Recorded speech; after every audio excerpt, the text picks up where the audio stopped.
ऐसा लगता है कि हेमंत सोरेन सरकार और उनका गठबंधन बीजेपी को लगातार बैकफुट पर रखने में जुटा हुआ है।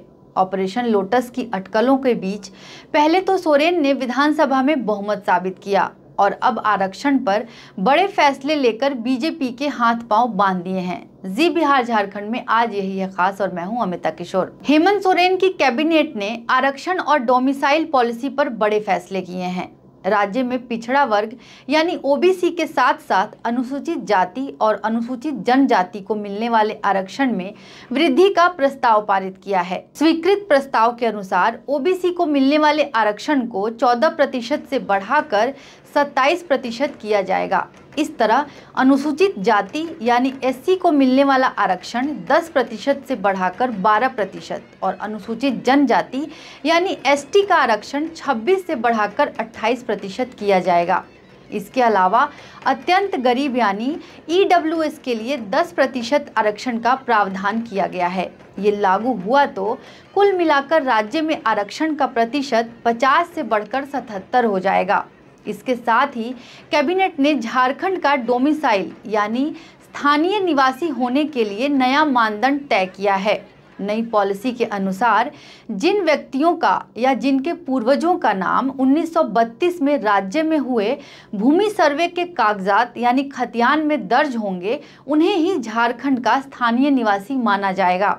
ऐसे लोग जिनके पूर्वज 1932 या उसके पहले से झारखंड में रह रहे हैं लेकिन जमीन न होने के कारण जिनके नाम 1932 के खतियान में दर्ज नहीं होंगे, उन्हें ग्राम सभाओं की पहचान के आधार पर डोमिसाइल माना जाएगा।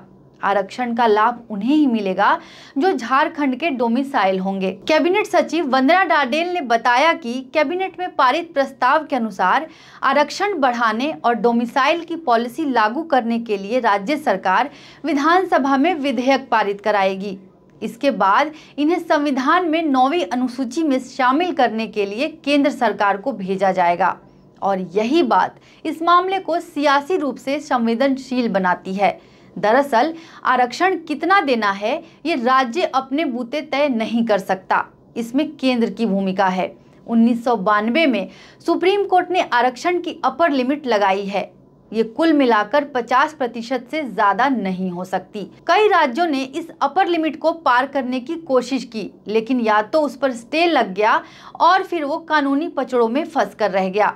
जनवरी 2000 में तब के आंध्र प्रदेश के गवर्नर ने ऐलान किया था कि शेड्यूल एरिया में अनुसूचित जाति के लोगों को शिक्षक भर्ती में 100% आरक्षण मिलेगा, लेकिन सुप्रीम कोर्ट ने इसे असंवैधानिक करार दिया था। छत्तीसगढ़ सरकार ने ओबीसी आरक्षण को 27% बढ़ाने की कोशिश की।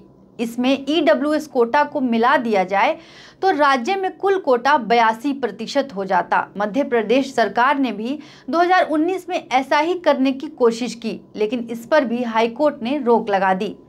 महाराष्ट्र सरकार ने 50% मराठा आरक्षण का विधेयक पास किया था लेकिन 2021 में सुप्रीम कोर्ट ने इस पर रोक लगा दी।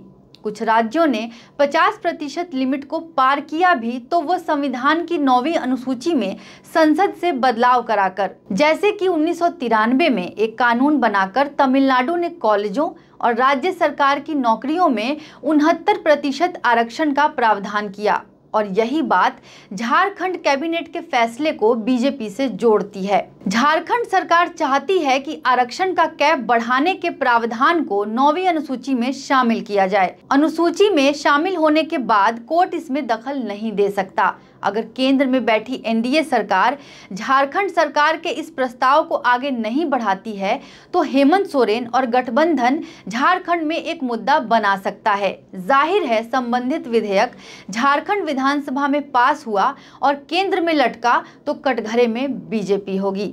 बाकी खबरों के लिए आप देखते रहिए जी बिहार झारखंड।